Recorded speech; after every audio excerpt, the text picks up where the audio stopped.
Atletico মাদ্রিদের প্রাক্তন defender এবার ইস্টবেঙ্গলে। স্প্যানিশ সেন্টার ব্যাক নাচো মনসালভেকে দলে নিল লাল হলুদ ব্রিগেড। মূলত কেভিন সিবিলের পরিবর্তন হিসেবেই দলে যোগ দিচ্ছেন তিনি। গত মরশুমে যে দল নিয়ে ইস্টবেঙ্গল আইএসএল চ্যাম্পিয়ন হয়েছিল সেই দলে আমূল পরিবর্তন হতে চলেছে।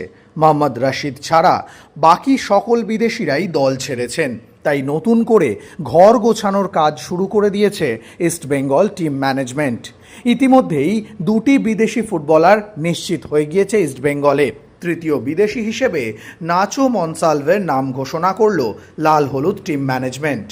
আতলেটিকো মাদ্রিদের যুব পর্যায় থেকে উত্থান এই সেন্টার ব্যাকের। 2016 সালে আতলেটিকো মাদ্রিদের জার্সি গায়ে চাপিয়েছিলেন।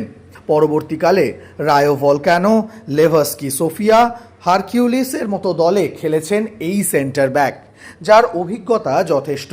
তবে ইস্টবেঙ্গল জার্সি গায়ে দিয়ে নাচো মনসালভে এবার কতটা নিজেকে প্রমাণ করতে পারবেন সেটাই এখন দেখার। ইস্টবেঙ্গল রক্ষণে এই স্প্যানিশ সেন্টার ব্যাক যে গভীরতা বাড়াবে তা বলাই যায়। আনুষ্ঠানিকভাবে 2026-27 মরশুমের জন্য লাল হলুদ শিবিরে নাচো মনসালভের যোগদানের খবর প্রকাশ করা হলো ইস্টবেঙ্গলের সমাজ মাধ্যম থেকে। শক্তিশালী ট্যাকল, দুর্দান্ত পজিশনিং এবং সেই সঙ্গে এরিয়াল বলের দুর্দান্ত দক্ষতা রয়েছে এই ফুটবলারের মধ্যে।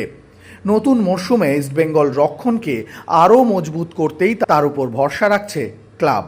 এবার দেখার ভারতীয় ফুটবলে পদার্পণ করে আইএসএলের মঞ্চে স্প্যানিশ ডিফেন্ডার কতটা সফল হয়ে উঠতে পারেন লাল হলুদ জার্সি গায়ে। 1 বছরের চুক্তিতে ইস্টবেঙ্গল জার্সি গায়ে চাপাতে চলেছেন স্প্যানিশ ডিফেন্ডার নাচো মনসালভে। তাই আগামী মরশুমটা এই স্প্যানিশ ডিফেন্ডারের কাছে অবশ্যই চ্যালেঞ্জিং। ভারতীয় ফুটবলে পদার্পণ করে নিজেকে প্রমাণ করতে মরিয়া থাকবেন আতলেটিকো মাদ্রিদের প্রাক্তন এই ফুটবলার।